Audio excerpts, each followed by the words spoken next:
Oke, jadi kan kita selama ini selalu bertanya-tanya, kita ini sendirian nggak sih di alam semesta? Pertanyaan klasik. Dan dengan penemuan eksoplanet di mana-mana, rasanya jawabannya jadi makin dekat. Tapi dari sumber yang kita bedah kali ini, terutama di bab 6 soal pengintaian kosmik, pertanyaannya itu geser total ya. Geser banget, paradigma baru. Bukan lagi di mana kita cari kehidupan, tapi bagaimana caranya? Idenya bukan lagi nunggu mereka halo-halo ke kita, tapi kita yang jadi detektif.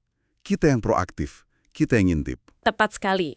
Ini pergeseran fundamental. Dulu kan SETI, pencarian kehidupan cerdas, itu identik dengan mendengarkan, pasang teleskop radio gede, terus berharap ada sinyal masuk. Iya, nunggu panggilan dari luar angkasa. Di planet mereka sendiri. Tapi ngintip dari triliunan kilometer, itu kan kedengarannya mustahil banget. Maksudku, gimana caranya kita bisa lihat sesuatu yang cukup detail buat jadi bukti? Kita kan lihat planetnya aja cuma titik cahaya doang. Nah, disitulah kejeniusannya. Kita nggak perlu lihat aliennya lagi melambaikan tangan. Hah, oke. Kuncinya adalah melihat bagaimana kehidupan dalam skala planet mengubah planet itu sendiri. Coba deh pikirin bumi. Oke.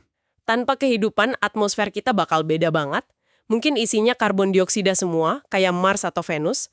Tapi karena ada hutan, ada plankton, semua itu mengubah kimia udara kita. Dan peradaban kita mengubahnya lebih jauh lagi. Betul. Nah, jejak perubahan itulah tanda tangan kimia di atmosfer yang jadi target pengintaian kita. Oke. Jadi kita cari efek sampingnya. Ibarat nggak perlu lihat apinya, cukup lihat asapnya dari jauh. Keren. Lantas, alat utama kita buat mencium asap kosmik ini apa dong? Alat utamanya itu sebenarnya teknik yang udah cukup lama kita pakai buat nemuin planet. Namanya metode transit. Oh, transit. Yang kalau planet lewat di depan bintangnya itu kan? Persis. Gampangnya gini, dari sudut pandang kita, ada planet yang orbitnya pas, jadi dia melintas di depan bintangnya. Nah, pas itu terjadi, cahaya bintangnya bakal sedikit redup. Sedikit banget kan? Sedikit banget, mungkin kurang dari 1%. Peredupan sesaat itulah yang ngasih tahu kita, aha, ada planet di sana. Oke, aku paham soal nemuin planetnya. Tapi dari situ, gimana caranya kita bisa tahu isi udaranya? Rasanya informasi yang didapat dari momen sesaat itu terlalu sedikit sih. Disinilah keajaiban fisikanya main. Coba bayangin cahaya bintang itu kan isinya semua warna pelangi? Spektrum cahaya ya? Betul. Nah, pas planet itu transit, sebagian kecil cahaya bintang bakal nembus lapisan atmosfer planet itu sebelum sampai ke kita. Anggap aja atmosfer alien itu semacam filter. Oh, kayak filter kosmik. Tepat, istilah yang bagus. Dan filter ini nggak rata, molekul-molekul di udara sana, misalnya uap air, metana, oksigen, punya selera masing-masing. Maksudnya? Mereka akan menyerap warna-warna tertentu dari cahaya itu. Jadi, uap air suka nyerap di spektrum inframerah, ozon suka di ultraviolet.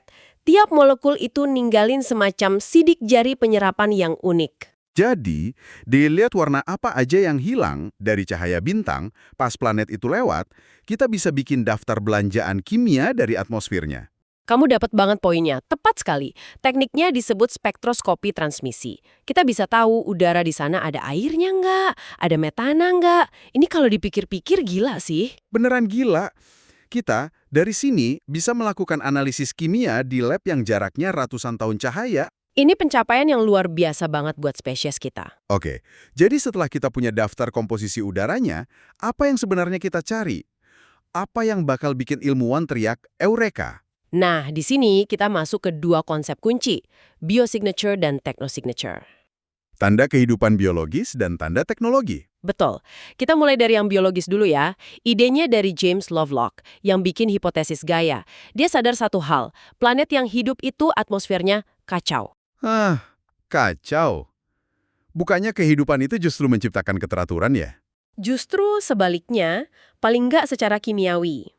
Atmosfer planet yang hidup itu ada dalam kondisi yang namanya ketidakseimbangan kimia. Oke, contohnya gimana? Contoh terbaiknya ya bumi. Atmosfer kita kan sekitar 21% oksigen. Padahal oksigen itu gas yang reaktif banget. Dia itu nggak bisa diam, selalu pengen bereaksi sama hal lain. Oh iya, kayak bikin besi berkarat. Nah, itu dia. Seharusnya secara alami, oksigen di atmosfer kita udah lama habis bereaksi. Tapi nyatanya enggak kan? Enggak. Kenapa tuh? Karena ada kehidupan. Tumbuhan, alga, bakteri, mereka semua terus-terusan mompa oksigen ke udara lewat fotosintesis.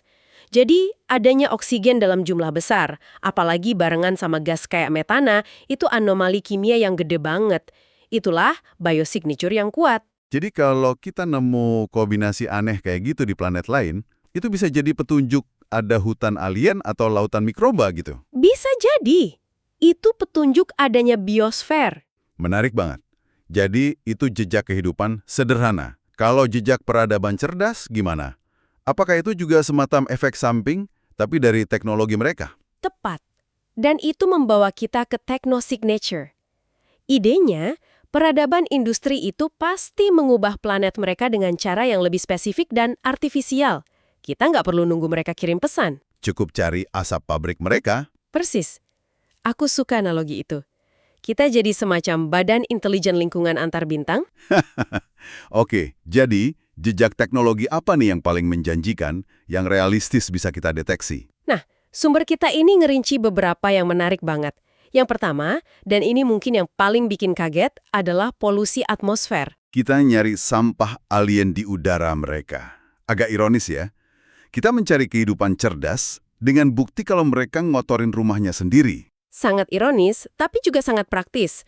Contoh di bumi itu klorofluorokarbon atau CFC. Oh, CFC. Yang bikin lubang ozon itu kan? Betul, molekul CFC itu sama sekali nggak ada di alam. Murni ciptaan industri kita buat pendingin, AC, aerosol. Jadi kalau kita nemu itu di planet lain, nggak bisa disangka lagi itu tanda teknologi. Oke. Udah pasti bukan proses alami. Tapi pertanyaannya, emang kita bisa deteksi? Konsentrasinya kan pasti kecil banget. Disitulah letak terobosannya. Penelitian dari tim penulis sumber ini, yang didanai NASA, secara spesifik ngitung ini. Hasilnya, Gimana? teleskop luar angkasa James Webb, JWST, yang kita punya sekarang, secara teoretis mampu mendeteksi tingkat CFC setara bumi di atmosfer planet terdekat.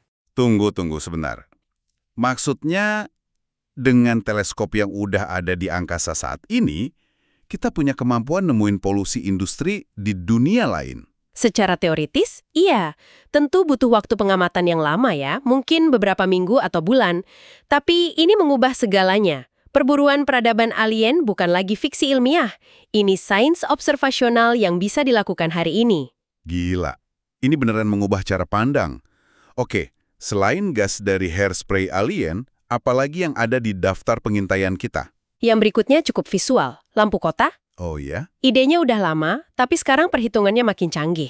Menurut riset, cahaya buatan dari sebuah peradaban, entah itu lampu natrium yang kuning atau LED yang lebih modern, itu spektrumnya beda banget sama cahaya bintang alami yang dipantulkan. Jadi kita bisa bedain mana pantulan dari awan, mana cahaya dari billboard di Times Square versi alien. Kayak Coruscant di Star Wars. Nah, itu dia. Di planet kayak gitu, cahaya malamnya bakal jadi sinyal yang kuat banget. Teleskop generasi mendatang mungkin bisa menangkap kilau samar dari sisi malam sebuah planet. Itu bakal jadi penemuan yang mengguncang dunia sih. Oke, jadi kita punya polusi industri dan lampu kota. Ada lagi yang lain? Ada satu ide yang cerdas banget dari peneliti Lingham dan Loeb. Mereka mikirin soal energi. Peradaban maju kan butuh energi banyak banget. Jelas, Salah satu caranya ya pakai panel surya dalam skala masif. masuk akal. Tapi gimana kita deteksi panel surya dari jauh? Kan warnanya gelap. Tapi nggak di semua panjang gelombang.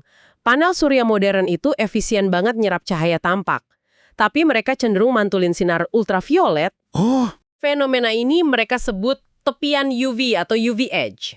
ini menarik banget. Soalnya kan astrobiolog biasanya nyari tepian merah atau red edge, pantulan dari klorofil tumbuhan. Jadi ini kebalikannya ya? Persis. Ini kontras yang indah. Kehidupan biologis ninggalin tepian merah, peradaban teknologi yang membeton planetnya dengan panel surya bakal ninggalin tepian UV. Keduanya tanda kehidupan tapi dari jenis yang beda banget. Polusi, lampu, panel surya, itu semua jejak yang relatif halus. Gimana dengan ide yang lebih gila? Kayak Dyson Sphere gitu, struktur mega alien. Apa itu masih dianggap sains? Oh, tentu saja. Dan ini bukan lagi sekedar spekulasi. Contoh terbaiknya tuh kisah bintang Boyajian, KIC 8462852. Aku inget nih, bintang yang pola peredupan cahayanya aneh banget itu kan? Nggak teratur. Benar sekali. Peredupannya dalam, bisa sampai 20%, dan intervalnya acak. Aneh banget. Para astronom coba segala macam penjelasan alami, tapi nggak ada yang pas. Terus? Saking anehnya, hipotesis struktur mega alien, mungkin sekumpulan kolektor energi raksasa, diajukan secara serius di jurnal ilmiah. Dan ini oleh astronom-astronom terkemuka. Wow. Meskipun pada akhirnya penjelasan alami kayak debu masih dianggap paling mungkin, momen itu penting banget. Itu adalah saat di mana ide mencari rekayasa alien raksasa keluar dari fiksi ilmiah dan masuk ke sains yang sah. Kalau kita rangkum semua ini, rasanya kita beneran ada di era yang baru. Kita udah pindah dari sekedar berfilsafat, jadi punya katalog target, alat, dan metode yang jelas buat melakukan pengintaian. Betul, dan kita lagi bangun alat yang lebih baik lagi. Ada Extremely Large Telescope, ada Habitable Worlds Observatory. Semua ini dirancang dengan deteksi tanda kehidupan sebagai misi utamanya. Jadi, ya, pertunjukannya akan segera dimulai. Ini membawa kita ke sebuah pemikiran yang agak menggelitik di akhir ya. Saat kita sibuk nyusun strategi buat ngintip mereka, kita sendiri kan nggak diam-diam juga. Sama sekali nggak. Dan itu mungkin pemikiran terakhir yang paling provokatif untuk kamu renungkan. Gimana tuh? Seiring kita makin jago deteksi techno-signature mereka, kita harus mulai mikirin apa yang dikatakan techno-signature kita sendiri ke alam semesta. Lampu kota kita, polusi kita, gelombang radio kita yang bocor ke angkasa. Semua itu sinyal yang kita pancarkan tanpa henti. Kita udah teriak ke kosmos kalau kita ada di sini. Suka atau nggak suka? Tepat sekali. Kita ini kayak rumah di tengah hutan belantara yang nyalain semua lampunya dan muter musik kencang-kencang. Ini memunculkan pertanyaan yang penting banget. Kalau kita sekarang lagi siap-siap ngarahin teleskop super canggih kita buat ngintip mereka, Ya. apa kita udah benar-benar siap dengan kemungkinan bahwa di luar sana mungkin ada peradaban lain yang udah melakukan hal yang sama? Dan teleskop mereka saat ini lagi ngarah tepat ke kita.